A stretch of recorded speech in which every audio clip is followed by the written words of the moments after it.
On avait une visseuse qui avait un problème de sécurité, on avait des patins à roulettes qui avaient un problème de sécurité, ou encore une lampe de luminothérapie qui avait un problème électrique et qui occasionnait un risque de choc électrique. Donc ça, c'est le type de rappel qu'on voit presque au quotidien.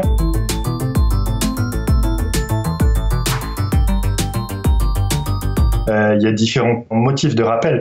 On a parfois des risques physiques avec des appareils qui peuvent blesser. On a parfois des risques électriques avec des risques d'électrocution, des appareils qui fonctionnent sur l'électricité et qui ne sont pas suffisamment bien fabriqués. Des risques d'intoxication avec des produits contaminés par exemple par la listeria.